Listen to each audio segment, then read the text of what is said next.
नमस्कार दोस्तों, स्वागत है आपका ट्रैवल बियॉन्ड पास्ट में, जहां हम लेकर आते हैं आपको उन रहस्यमय जगहों की सैर पर जिनके पीछे छिपे हैं हजारों वर्षों पुराने रहस्य, अध्यात्म और अद्भुत विज्ञान। आज हम बात करने जा रहे हैं एक ऐसे मंदिर की जहां देवी सती का गर्भ यानी योनि भाग गिरा था। एक ऐसा शक्तिपीठ जिसे आज भी दुनिया का सबसे रहस्यमय और रहस्यों से भरा मंदिर माना जाता है। हम बात कर रहे हैं कामाख्या मंदिर की। यह मंदिर सिर्फ धार्मिक आस्था का केंद्र नहीं है, बल्कि यह तंत्र साधना, देवी पूजा और रहस्यमय ऊर्जा का ऐसा संगम है जहां विज्ञान भी मौन हो जाता है। नमस्कार।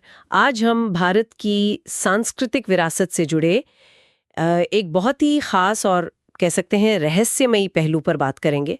हमारे पास विजन आईएएस के कुछ नोट्स हैं और कामाख्या मंदिर पर फोकस करते हुए कुछ लेख भी हैं। तो आज का मकसद यही है कि इन स्रोतों से जो जानकारी मिली है उसे थोड़ा कुरेदें, उसे समझें। खासकर असम के प्रसिद्ध कामाख्या मंदिर से जुड़े जो रहस्य हैं, जो मान्यताएं हैं, उन पर एक गहरी नजर डालें। हाँ, बिल्कुल।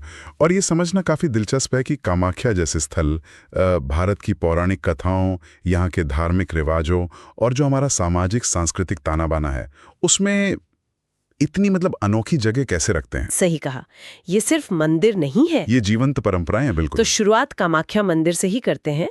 देखिए, जानकारी के मुताबिक ये असम में नीलाचल पहाड़ी पर स्थित है जी। और ये कोई साधारण मंदिर नहीं है।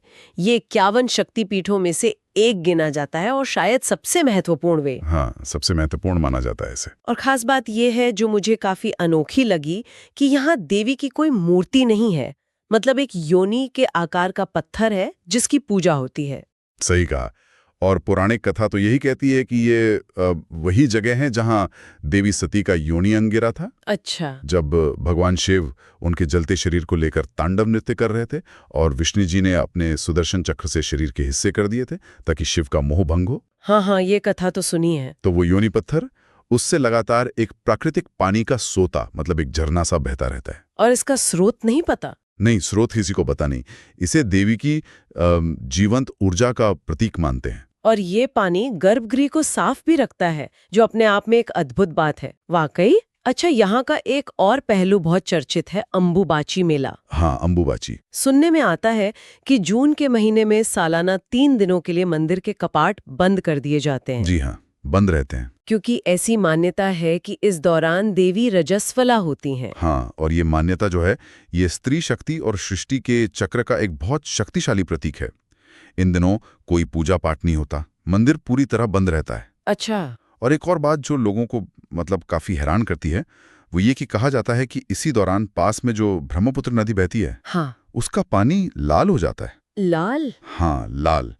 अब देखिए, कुछ जानकार कहते हैं कि शायद पास की पहाड़ियों से सिंदूर या कोई लोहे वाली मिट्टी बहकर पानी में मिल जाती होगी। हो सकता है वैज्ञानिक कारण। हाँ, हो सकता है, पर भक्तों के लिए तो ये देवी की मौजूदगी का साक्षात चमत्कार है। और फिर 3 दिन बाद? 3 दिन बाद जब मंदिर दोबारा खुलता है तो भक्तों को प्रसाद के रूप में एक कपड़ा दिया जाता है जिसे रक्त वस्त्र कहते हैं। उसे बहुत पवित्र माना जाता है। ये तो काफी गहरी मान्यताएं हैं। इस मेले के अलावा ये मंदिर तंत्र साधना के लिए भी बहुत मशहूर है ना? बिल्कुल, स्रोत यही बताते हैं कि यहाँ तांत्रिक और अघोरी साधक आते हैं। तांत्रिक और अघोरी? हाँ, ये वो लोग हैं जो विशेष गूढ़ तरीकों से, गुप्त अनुष्ठानों से आध्यात्मिक शक्तियां पाने की कोशिश करते हैं, जिन्हें हम सिद्धि कहते हैं। अच्छा, सिद्धियां पाने के लिए? जी। इसे भारत के सबसे शक्तिशाली तांत्रिक पीठों में गिना जाता है। कहते हैं कि यहाँ की जो ऊर्जा है वो बहुत तीव्र है और यहाँ के जो गुप्त अनुष्ठान है वो इसे और ज्यादा रहस्यमयी बना देते हैं। क्या किसी खास तरह की सिद्धियों की बात होती है? हाँ, मान्यताएं तो यही हैं कि यहाँ सही तरीके से साधना करने पर असाधारण क्षमताएं मिल सकती हैं, जैसे दूसरों के मन की बात जान लेना या अदृश्य हो जाना। अरे वाह! हालांकि देखिए, ये दावे अक्सर गोपनीय होते हैं और चर्चा का विषय रहते हैं, पर अंबुबाची मेले के समय यहाँ तांत्रिकों का काफी बड़ा जमावड़ा लगता है। समझ गया। अच्छा, इन सब के अलावा एक और कहानी जो सुनने में आती है वो कोच बिहार राज परिवार से जुड़े श्राप की है। इसका जिक्र भी है हमारे स्रोतों में। जी हाँ, बिल्कुल है। कथाओं के अनुसार ऐसा हुआ कि 16वीं सदी में जब वहां के स्थानीय कोच राजवंश के राजा थे नर नारायण, या शायद उनके भाई चिलाराय, हाँ, उन्होंने मंदिर का पुनर्निर्माण करवाया था। तो उसी दौरान शायद अनजाने में उनसे या उनके परिवार के किसी सदस्य से देवी का कोई अनादर हो गया। या एक कहानी ये भी है कि उन्होंने देवी का तांत्रिक नृत्य या कोई गुप्त अनुष्ठान देखने की जिद की थी। अच्छा, जिद की थी। हाँ, तो इस पर देवी रुष्ट हो गईं और उन्होंने श्राप दिया कि उनके वंश का कोई भी पुरुष सदस्य अगर मंदिर के गर्भगृह में घुसा, गर्भगृह में, हाँ, मुख्य हिस्से में, तो उसका या उसके वंश का नाश हो जाएगा।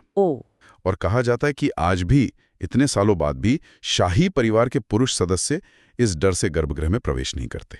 वाकई ये तो बड़ा दिलचस्प है कि कैसे लोक मान्यताएं पीढ़ियों तक लोगों के व्यवहार को प्रभावित करती हैं। बिल्कुल। अच्छा, स्रोत एक और रहस्य का भी जिक्र करते हैं कि गर्भगृह का दरवाजा कभी-कभी अपने आप खुल जाता है। हाँ, ये बात भी कही जाती है।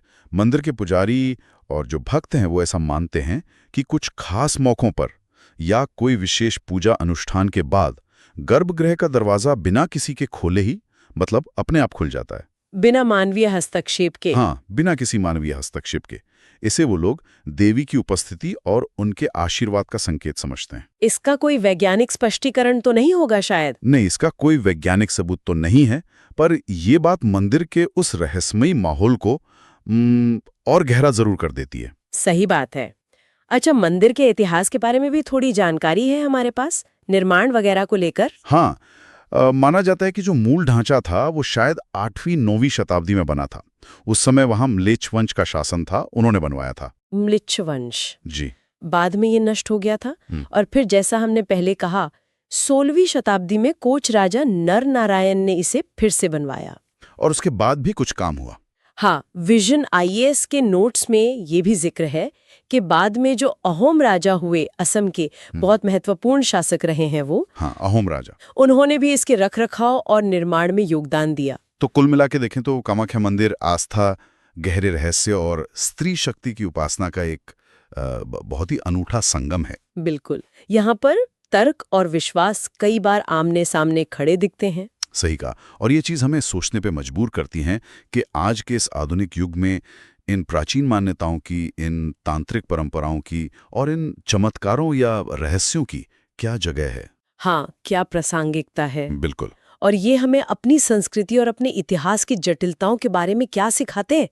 ये शायद एक ऐसा सवाल है जिस पर हम सबको और सोचने की जरूरत है। तो दोस्तों, क्या आप कभी गए हैं कामाख्या मंदिर? क्या आपने भी वहाँ कुछ अनोखा अनुभव किया है? अपने अनुभव हमें जरूर बताएं। और अगर आपने अब तक वहाँ का दर्शन नहीं किया है, तो अगली बार पूर्वोत्तर भारत जाएं, तो इस चमत्कारी शक्तिपीठ में जरूर जाएं। हम ऐसे ही रहस्यमय और अद्भुत स्थलों की जानकारी हर हफ्ते आपके लिए लाते रहेंगे। बस जुड़े रहिए ट्रैवल बियॉन्ड पास्ट के साथ, जहां हम रहस्यों की दुनिया में करते हैं आपकी यात्रा और तलाशते हैं इतिहास के गूढ़ पन्ने। अगर आपको ये वीडियो अच्छा लगा हो तो लाइक, शेयर और सब्सक्राइब करना ना भूलें।